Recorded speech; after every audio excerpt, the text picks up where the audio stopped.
Donc, j'aimerais bien travailler aux États-Unis, mais c'est impossible d'avoir un visa. Oui, j'ai trop envie d'aller visiter les États-Unis, mais c'est trop cher.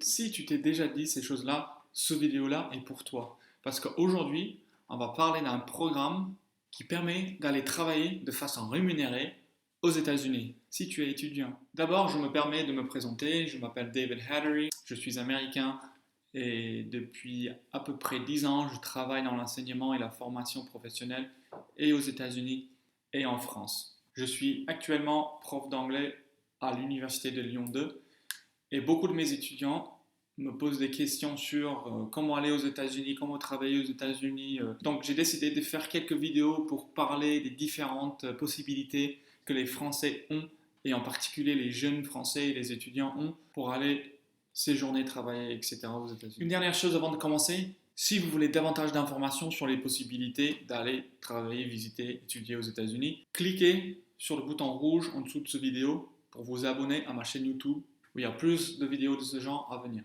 Tu le sais peut-être déjà, mais si tu es étudiant, tu peux aller faire un stage aux États-Unis. Si tu vas aux États-Unis dans cette situation-là, tu pars avec un visa, c'est un visa qui s'appelle le J1. Et franchement, c'est super si tu peux le faire. Mais il y a deux grands inconvénients à ça. Premièrement, il faut que ça soit validé par ton école en France et il faut que ça rentre dans le calendrier scolaire que tu as en France. Et le deuxième inconvénient, c'est pour aller aux États-Unis, c'est cher. Pour partir sous ce fameux J1, déjà, il faut avoir un sponsor, il y a les frais de visa et il y a le coût des billets d'avion. Et tout ça, c'est juste pour arriver aux États-Unis. Après, il y a tous les frais de logement, etc. Par contre, si tu pars aux États-Unis faire un stage, la plupart des stages sont non rémunérés ou très peu rémunérés. Et heureusement, le gouvernement américain propose un programme qui est plus ou moins une solution à ces deux choses-là. Et c'est ce programme que je veux vous parler aujourd'hui. Donc, c'est un programme qui existe dans le même cadre du visa J1. Si tu le fais, tu pars avec le visa J1.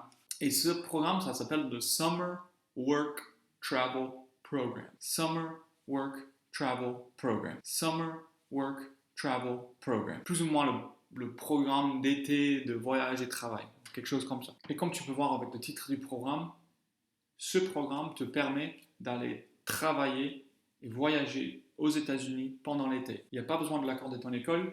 Et deux, tu travailles et tu es payé. Je vais vous parler vite fait des grandes lignes du programme. Premièrement, c'est un programme d'été. C'est ouvert du 1er juin au 30 septembre. Tu as le droit de partir 4 mois. Si tu le fais, tu es placé dans une entreprise avant d'arriver aux États-Unis. Comme ça, tu commences à travailler dès ton arrivée aux États-Unis. On parlera plus en détail de comment est-ce que tu te fais placer en entreprise plus tard dans la vidéo. Mais en général, les postes, c'est des postes qui sont liés à la saison estivale, si tu veux. C'est des parcs d'attractions, c'est des restaurants et des hôtels dans des lieux touristiques d'été, des plages, etc.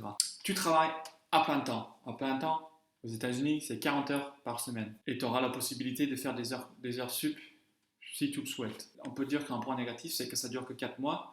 Mais un côté positif, c'est que tu peux faire ce programme tant de fois que tu veux. C'est-à-dire que tu peux retourner chaque été. Tant de fois que tu veux, tant que tu remplis les conditions d'éligibilité. Ce sont quoi ces conditions d'éligibilité? Condition numéro 1, il faut venir d'un pays participant.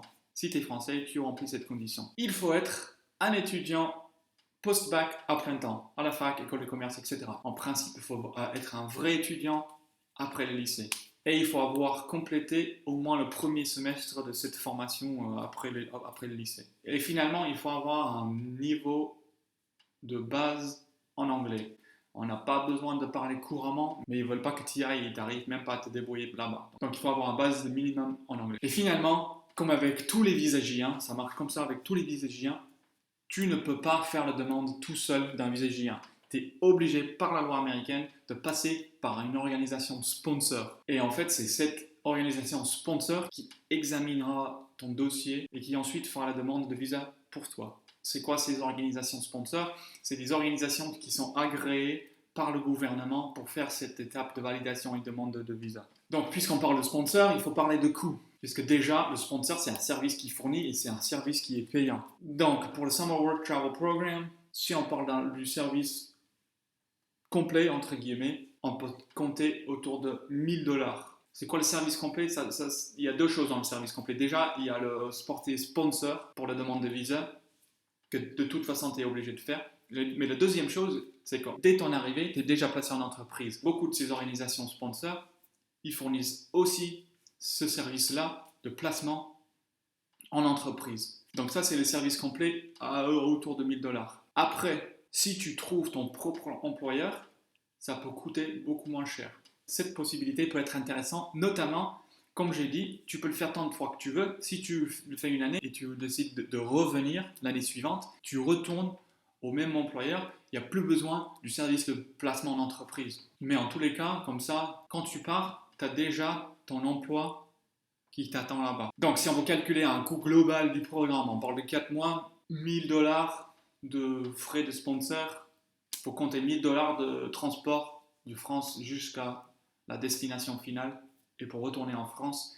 Et puis après, entre 700 et 1 000 $ par mois, logement, alimentation, sortie. Mais dans ce budget, il y a aussi du budget pour visiter, voyager un petit peu dans le pays. Après, ça peut être plus cher si on est dans une grande métropole, genre New York. Donc pour tout ça, pendant 4 mois, avec le Summer Workshop Program, on parle d'un budget global d'entre 5 et 6 000 $. Maintenant, on va parler côté rémunération. Déjà, la rémunération minimum légale aux États-Unis est de 7,25 $ l'heure. Si on travaille à plein temps, ça revient à peu près 1 200 $ par mois. Après, la rémunération peut varier que à la hausse, particulièrement si on travaille dans un poste où on touche des pourboires. La culture aux États-Unis fait qu'on peut gagner beaucoup plus si on travaille dans un secteur où on touche des pourboires, notamment la restauration. Mais en moyenne, le salaire pour quelqu'un qui fait le Summer Work Travel Program, ça tourne autour de 10 $ de l'heure, qui fait un salaire mensuel d'entre 1 600 et 1 700 $ par mois. Donc, comme tu peux voir, avec ce programme, tu ne vas pas pouvoir épargner de l'argent que tu vas gagner pendant ton séjour aux États-Unis. Par contre, tous les frais du voyage peuvent être financés avec le travail que tu fais pendant que tu es aux États-Unis. Visa, transport, près de vie là-bas. Donc, juste pour conclure, si ce programme t'intéresse, l'ambassade américaine, je veux dire le département de l'État américain, a un très bon site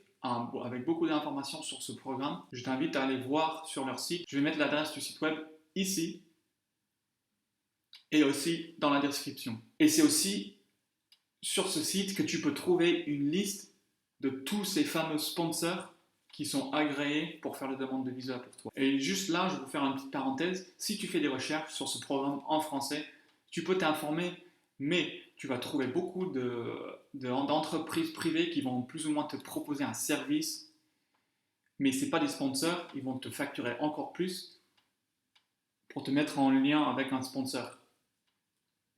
Tu peux aller directement sur le site du gouvernement américain, tu peux trouver et tu peux contacter les sponsors directement et c'est eux qui pourront te renseigner aussi sur dans quel secteur économique et géographique ils peuvent te placer.